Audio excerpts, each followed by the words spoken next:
তুমি ছাড়া তো আমার আর কেউ নাই। আল্লাহ গো, তুমি যদি মাফ না করো কে আমাকে মাফ করবে? তুমি যদি মাফ না করো কে আমাকে মাফ করবে? তুমি যদি আমাকে মাফ করো তাহলে তোমার কোনো দিকে কমবে না, তুমি যদি আমাকে মাফ না করো তোমার কোনো দিকে বাড়বে না।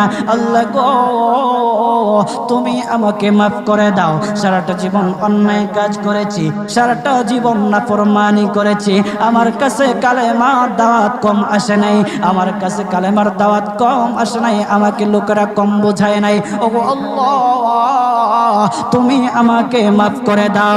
মাফ না করলে কোথায় যাব, কার কাছে যাব? বাবা যখন মারে তখন মার কাছে আশ্রয় নেওয়া যায়, মা যখন প্রহার করে তখন বাবার কাছে আশ্রয় নেওয়া যায়, বাবা মা যখন প্রহার করে তখন দুনিয়ার কারো না কারো কাছে আশ্রয় নেওয়া যায়। ওগো